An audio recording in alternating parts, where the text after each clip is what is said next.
실망스럽다. 너희들이 너무 정직한 모습이 실망스러워. 너무 홀리한 인간들을 여기 모았어.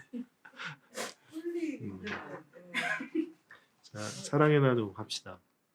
시작. 사랑의 나눔 있는 곳에 하나님께서 계시도다. 사랑의 나눔, 사랑의 나눔 있는 곳에 하나님께서 계시도다.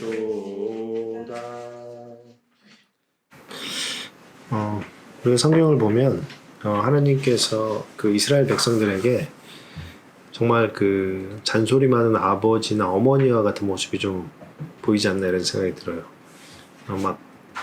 이스라엘 백성은 반복해서 하나님의 말씀을 어기고 또 우상 숭배하고 또 하나님이 늘 이적과 기적을 베품에도 불구하고 자기들의 소견대로 행하는 일이 많은데 하나님은 왜 끊임없이 이스라엘 백성들에게 질투하신다고 또 말씀하시고 또 사랑한다고 말씀하시면서 끊임없이 그들의 역사 속, 그들의 인생 속에 같이 계시잖아요. 그래서 참 잔소리 많은 어머니와 아버지의 모습이 좀 보이지 않나 이런 생각이 들기도 해요. 그렇죠?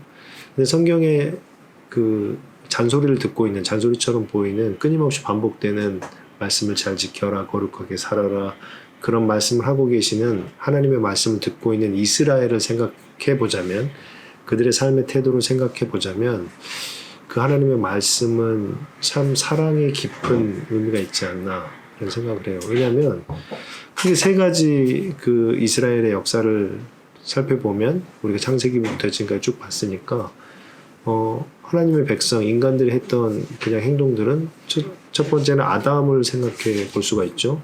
아담은 특별한 선물을 준 거잖아요. 하나님께서 에덴이라는 곳에서, 동산이라는 곳에서 모든 열매를 다 먹을 수 있고 모든 동물에게 이름을 붙이고 자기가 다스릴 수 있었던 거잖아요.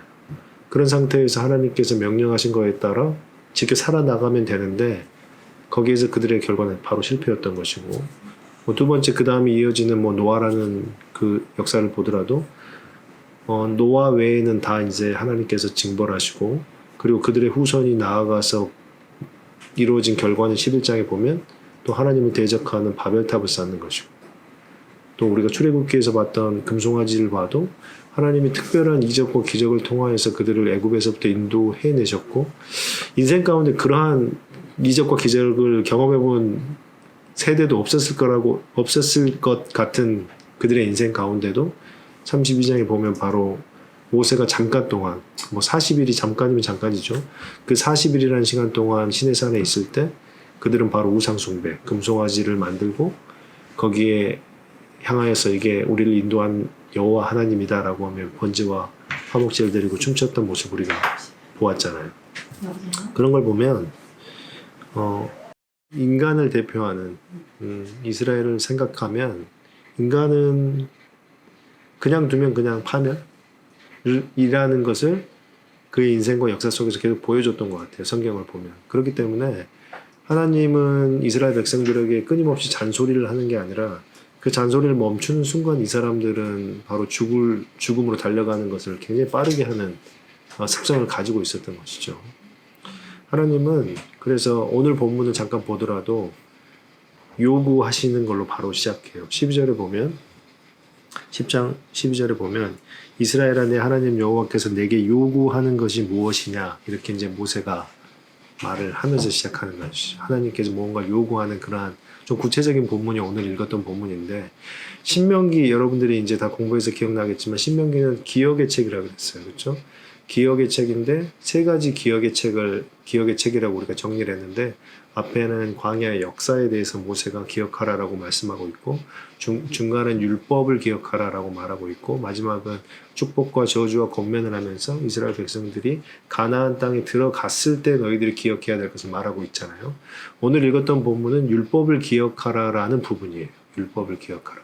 근데 율법을 기억하라 하는 부분은 구조가 굉장히 굉장히 신명기에 명확하게 드러나는 구조를 이 중간 부분에 두 번째 기억하라는 부분에 담고 있는데 그것이 바로 율법을 기억하라라고 말하며 앞에 창세기를 지나서 출애굽기부터 레위기, 민수기까지 계속 나오는 율법이 있잖아요. 율법. 그 율법의 가장 핵심 요약과 정리로 십계명을 신명기에서 두고 있는 거예요. 그러니까 출애굽기 20장에도 신명기가 등장을 했지만 출애굽기 20장에도 십계명이 등장을 했지만 그 모든 뒤에 나왔던 다른 율법을 그 십계명으로 모아서 설명하고 있는 게 바로 신명기라는 책이고 그래서 신명기에서 율법을 기억하라라고 한 부분의 앞부분 5장에서는 십계명이 등장하고 나머지 26장까지가 두 번째 율법을 기억하라라는 책인데 그 뒷부분이 십계명의 원리를 설명하고 오늘 읽었던 이 부분부터는 십계명을 적용하는 부분을 설명하고 있는 것이에요. 그러니까 어떻게 보면 십계명 자체를 그 다양한 굉장히 몇백 가지가 되는 600개가 넘는 그런 여기에서만 600 몇 개가 넘는 그러한 율법의 정리로 본 것이죠. 또 여기서 더 재밌는 것은 예수 그리스도는 율법의 완성이라고 복음서에서 말씀하시면서 십계명을 정리해요. 예수님께서 원래도 그 구약에도 나오는 정신이지만 예수님께서 어떤 율법사가 와서 가장 큰 율법이 무엇입니까?라고 묻잖아요. 그 물음에 대한 답변으로 우리가 뭐 쉽게 정리를 하자면 하나님 사랑과 이웃 사랑이다라고 평가를 정리를 하는 거죠. 그러니까 성경에 나오는 그 다양한 율법이 십계명이라는 것으로 정리가 된다면 십계명 자체에서 1계명과 4계명은 하나님의 관계된 하나님의 사랑이고 5계명과 10계명은 인간에 대한 이웃 사랑인데 예수님은 그 정신을 그대로 복음서에서 말하고 있는 것이죠. 그러니까 그러한 그 마지막 결과의 귀결은 율법의 귀결을 조심스럽게 우리가 내려보자면 사랑으로 내릴 수가 있는 거예요. 굉장히 특별한 거죠. 왜냐하면 법을 지켜라라고 말하고 있는 상황은 뭔가 불편함이잖아요. 우리가 학교에서 교복을 입고 뭐 넥타이를 매야 되고 이름표 안 차면 막 혼나고 막 그런 거잖아요. 그러한 목적의 핵심이 사랑이라는 것은 좀 특별한 거예요. 왜냐하면 어떤 율법과 규정과 엄격한 규율이 사랑이라는 것으로 귀결이 되려면 그것을 요구하고 있는 사람의 마음이 담기지 않으면 그건 불가능하기 때문이에요. 그렇기 때문에 하나님의 사랑이 바로 율법 속에 담겨 있고 그 율법 속에 담겨 있는 사랑의 정신을 예수님의 입술을 통하여서 확인해 주는 것이 바로 성경에 드러나 있는 것이죠. 그래서 오늘 본문에서 무엇을 요구하시는지 이렇게 살펴보면 마음으로부터 하나님의 말씀을 지켜라 라는 것을 오늘 읽었던 본문에서 말씀하고 있어요. 마음으로부터. 우리가 마음으로부터 율법을 지키는 것은 예수 그리스도의 가르침이잖아요. 근데 더 재밌는 것은 신명기에서부터 이미 율법의 시작은 마음으로부터라고 강조하고 있는 것이에요. 예수님 시대로 가서 마음이 어떻게 강조되고 이런 것이 아니라 이미 율법의 그 모세오경 그리고 신명기에서부터도 이미 마음을 지키는 것, 마음으로부터 율법을 지키는 것이 요구되고 있다는 것이 또 특별한 것이죠. 조금 보면 12절에 보면 이제 우리가 방금 보았던 것처럼 무엇을 여호와께서 내게 요구하는 것이 무엇이냐 이렇게 앞부분에 말한다면 뒷부분에 보면 내 하나님 여호와를 경외한다라는 것은 두려워하는 마음으로 대하는 것이죠. 하나님을 두려워하는 마음으로 대하면서 그의 모든 도를 행하고 하나님께서 명령하신 모든 것을 지켜 행하는 것이죠. 그리고 그를 사랑하며 마음을 다하고 뜻을 다하여 내 하나님 여호와를 섬기고 또 마음으로부터 하나님을 두려워하는 마음으로 사랑하고 그리고 그것을 지켜 행하라는 것이에요. 그러니까 율법의 시작, 하나님이 요구하는 것의 시작은 마음으로부터다라고 이제 모세 입술을 통해서 말하고 있는 것이죠. 그런데 그것을 조금 더 강조해요. 마음으로부터 그것을 지켜 행하라는 것을 강조하는데 16절에 우리가 보았죠. 너희는 마음에 할례를 행하고 다시는 목을 곧게 하지 말라. 다시 마음을 강조하고 있는 것이죠. 목을 곧게 하지 말라라는 것은 이제 우리가 무슨 말이죠? 교만하지 말라라는 그런 의미잖아요. 교만하지 말라, 겸손하라 라는 말인데 교만하지 말고 겸손하라라고 하는 말이지만 조금 더 이제 분명한 대상을 생각해 봐야 돼요. 우리가 모든 사람에 대해서 겸손하고 교만하지 말라라고 우리가 윤리적으로 적용할 수 있죠. 그렇지만 여기에서는 분명하게 하나님 말씀에 대해서, 하나님 존재에 대해서 교만하지 말라는 거예요. 그러니까 대상이 분명히 있는 것이죠.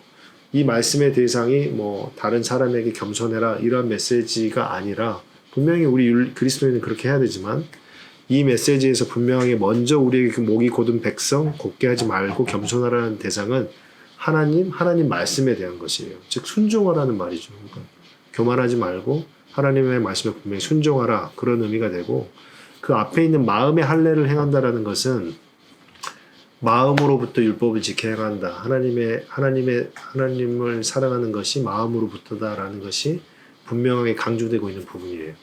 할례라는 것은 이스라엘이라는 표시잖아요. 이스라엘 사람들한테는. 그러니까 할례가 없다라는 것은 그들에게는 상상이 안 가는 것이죠. 그러니까 이스라엘 백성이라고 하는 하나님이 선택한 백성의 특징, 증거, 그것이 그 사람들의 몸에 있는 걸로는 할례인 것이죠. 그러니까 외적인 것의 가장 대표적인 특징이에요.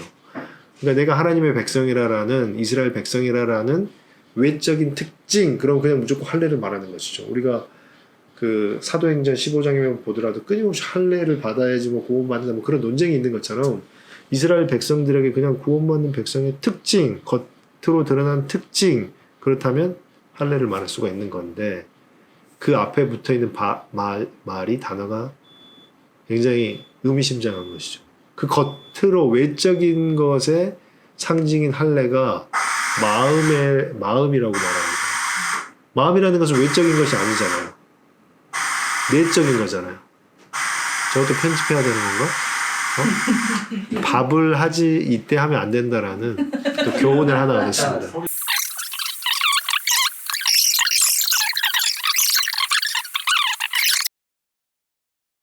자, 다시 한번 집중해서 겸손하라는 것은 이제 말씀에 대한 것이고 하나님에 대한 것이고, 할례라는 것은 외적인 특징인데 모세를 통하여서 마음의 할례라는 것은 외적인 특징 자체가 어떻게 보면 본질적으로 중요한 것이 아니다라고 말하는 것과 같은 것이고, 그 특징의 핵심은 마음으로부터 있다라는 것을 극단적으로 강조하는 것이죠. 그러니까 거듭 강조하는 거. 그러니까 우리가 첫 번째 시간에도 말했죠. 형식과 내용을 말할 때 형식이 아무리 완벽하더라도 내용이 빠져 있으면 그건 의미 없는 것이라고 말하잖아요. 여기에 담겨 있는 그런 의미가 우리가 처음에 말했던 그것과 일맥상통할 거예요. 아무리 겉으로 드러나 있는 할례라는 표지가 있더라도 마음의 할례, 그러니까 내면으로부터 하나님에 대한 어떤 관계성, 경외하고 사랑하고 말씀을 지켜 행하는 그러한 하나님을 향한 겸손한, 목이 곧지 않는 그러한 마음이 없다면 겉으로 드러난 할례는 의미가 없는 것이죠. 그러니까 모세부터 이미 신명기 때부터 말씀을 지켜 행하는 것은 마음으로부터다라고 분명하게 이스라엘 백성에게 말하고 있는 것이에요. 우리가 지난주에 민수기를 공부했는데 민수기로 보면서 이야기했던 거 잘 기억날 것이에요. 민수기는 이스라엘 백성들이 그 군인으로서, 그러니까 군대 조직으로서 이렇게 다시 한번 인구 조사를 해서 새로워진 거였죠. 그러니까 그 전에는 이스라엘 백성들이 어떤 그냥 출애굽하는 무리였다면 이제 인구 조사를 한 번 하고 두 번 하면서 굉장히 조직으로서 완성된 그 구성을 갖추잖아요. 기억날 거예요. 중심에는 성막이 있었어요. 그리고 성막을 중심으로 오른쪽은 제사장 그룹이 있고, 제사장 레위 족속이 세 사존이 서쪽, 남쪽, 북쪽을 위치하고 있었죠. 그리고 네 방위로 동서남북을 12지파들이 배치를 했어요. 그렇지만 서쪽은 레위 지파가 이 중앙에 있기 때문에 11개의 지파여야 되는데, 서쪽이 에브라임과 므낫세, 요셉 지파가 두 개로 나눠서 베냐민과 함께 이렇게 구성을 했죠. 그러니까 이스라엘 백성들의 삶은 성막을 중심으로 가장 완벽한 하나님 중심의 삶을 살았던 거예요. 성막이 이동하면 모든 그 진영이 천 텐트를 걷고 똑같이 이동을 하는 거죠. 동서남북이. 앞으로 가면 다 같이 그만큼. 뒤로 가면 또 똑같이. 모든 이스라엘 백성들이 어린이로부터 어른에까지 자기들의 삶은 성막 중심, 하나님의 임재하는 성막 중심이라는 것이 가장 효과적으로 그리고 명확하게 훈련되고 교육되고 있는 상황이었을 거예요. 그게 뭐냐면 가장 완벽하게 형식이 갖춰져 있는 상태. 인간으로서, 하나님의 백성으로서 하나님 중심의 삶을 산다라는 가장 시각적이고 일상과 밀접한 관계를 가진 모습을 민수기 때 보여주고 있는 것이죠. 그때 모세는 마음으로부터 할례를 말하고 있는 것이. 완벽하게 하나님의 중심의 삶을 살더라도 그게 마음으로부터야 된다라는 것은 오늘 본문을 통해서 말하고 있는 것이. 여러분 잘 알지만 이스라엘 백성들이 그렇게 완벽하게 하나님의 말씀을 성막을 중심으로 살았는데 그들이 가나안에 정착하고 일어난 행동을 기억할 것이에요. 그것의 대표적인 모습을 사사기에서 보여주는데 이스라엘의 사람들이 가나안 땅에 들어가서 사사시대 때 각 지파들이 지역을 정벌하고 정착하면서 했던 것은 바알을 섬겼더라. 바알과 아스타롯을 섬겼더라. 계속 그 말이 반복된 것이에요. 결국은 하나님 중심의 삶을 살았던 사람들이 얼만큼 그것이 형식에 국한되고 있는 삶이었는지를 보여주는 게 또 이제 바로 그 뒤에 일어나는 사사기를 통해서 보여주고 있는 것이죠. 그러므로 정말 하나님 말씀은 마음으로부터라는 것을 분명하게 기억해야 되는 거죠.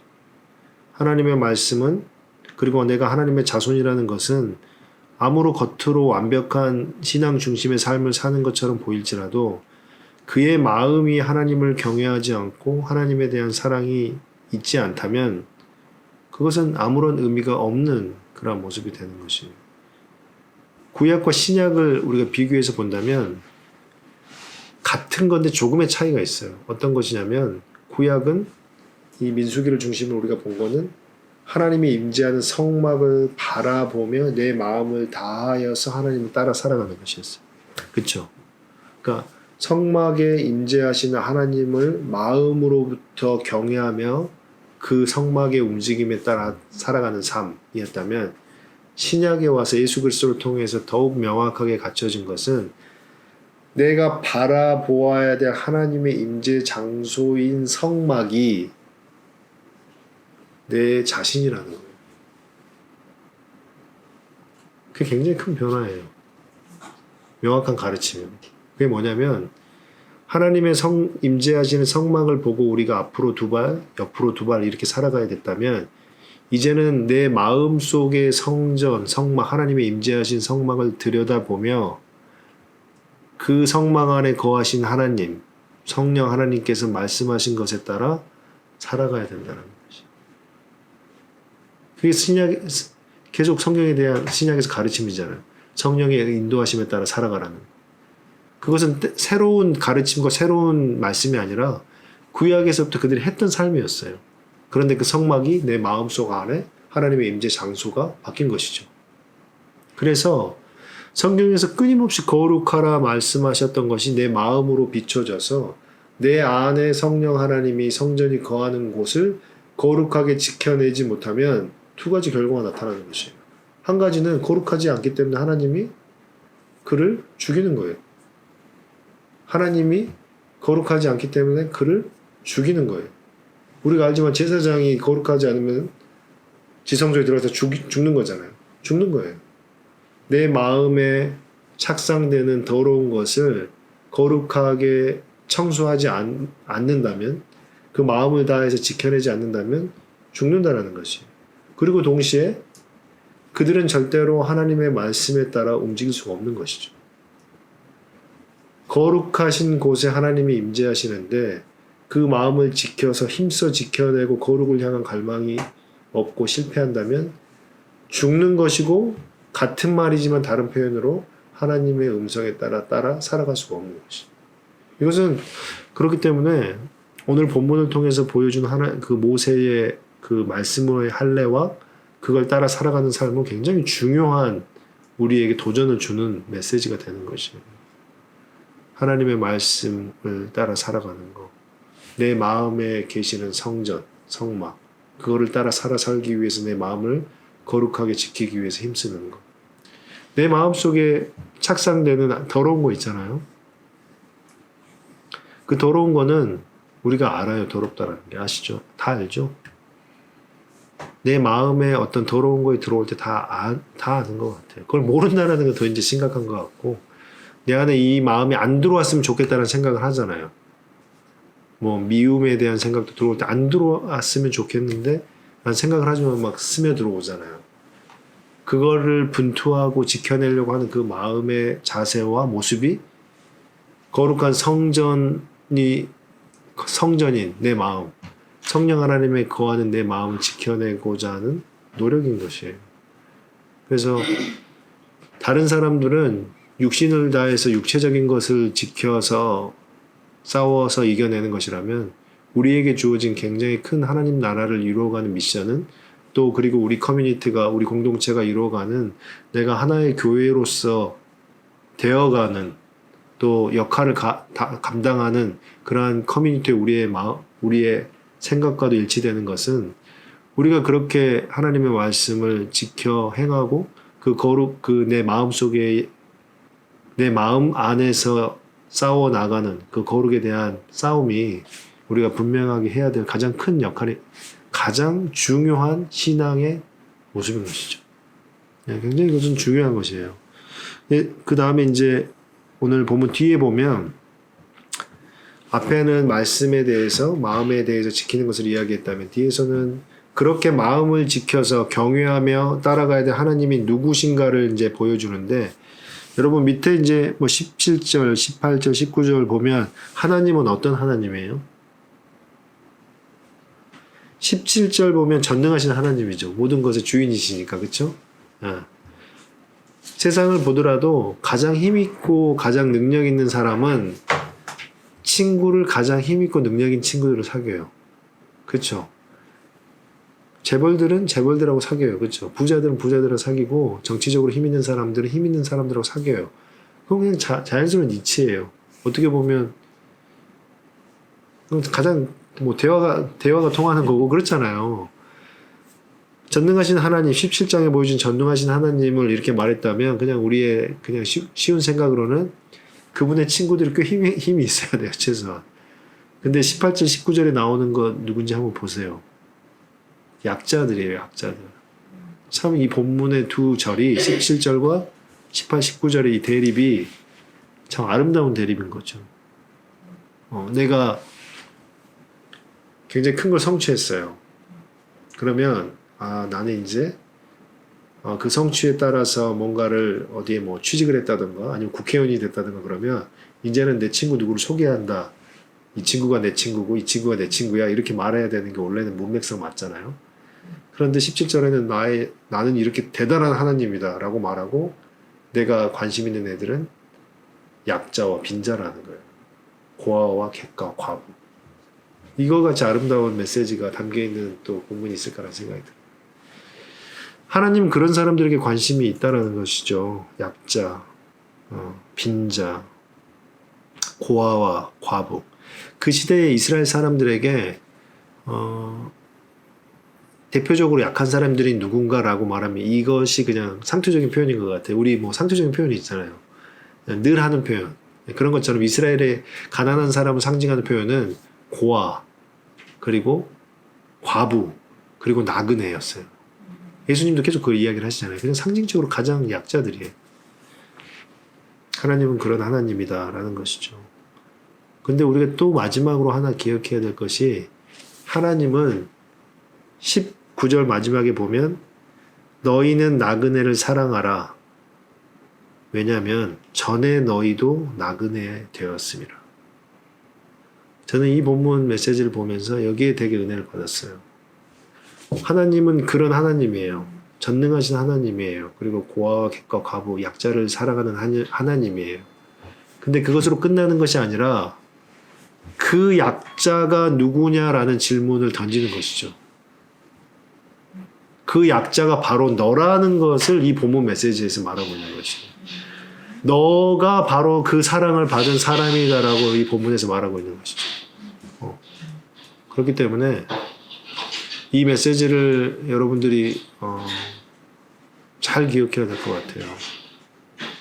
하나님, 마음으로부터 경외하고 지켜야 될 그 하나님이 멀리 계신 하나님이 아니라, 그리고 나와는 아무런 관계가 없는 하나님이 아니라, 그 사랑을 받은 사람이 우리 자신이라는 것을 이 메시지를 통해서 우리가 기억할 수 있는 것이죠. 자, 우리 세고전 커뮤니티 공동체, 여러분들이 해야 될 일은 명확한 것 같아요. 마음으로부터 지켜 거룩을 이뤄가는 것. 내 마음에 들어오는 거룩하지 못한 것을 싸워내 보는 것. 이기지 못해서 괴롭기도 하고 눈물도 나지만 그럼에도 불구하고 반복되게 싸워 나가는 것. 그리고 그 하나님께서, 약자를 보살피는 하나님께서 나의 하나님이라는 것을 기억하며 내 삶을 살아가 보는 것. 그것을 기억하면 힘들지만 하루를 또 넉넉히 살아가 볼 수 있지 않을까. 내가 하나님이 전능하신 하나님이라는 것을 성경에서 봤지만 실제로 잘 모른다면 이 메시지를 듣고 내가 하루하루 살아가면서 참 전능하신 하나님이구나라는 것을 경험하면 우리의 신앙이 쌓여갈 수 있지 않을까, 또 이런 생각이 들어요. 여러분들이 마음을 잘 지켜나가시고 하나님 사랑을 잘 기억하고 그 안에서 행복하기를 바라요. 기도할게요. 사랑의 하나님, 감사합니다. 하나님은 전능하신 하나님이십니다. 우리가 마음을 다하여서 하나님이 내게 주신 그 사랑을 기억하며 하나님 안에서 당신의 말씀을 따라 살아가는 우리 되게 도와주시옵소서. 사랑하는 우리 구주 예수 그리스도의 이름으로 기도합니다. 아멘. 안에서 당신의 말씀을 따라 살아가는 우리 되게 도와주시옵소서. 사랑하는 우리 구주 예수 그리스도의 이름으로 기도합니다. 아멘.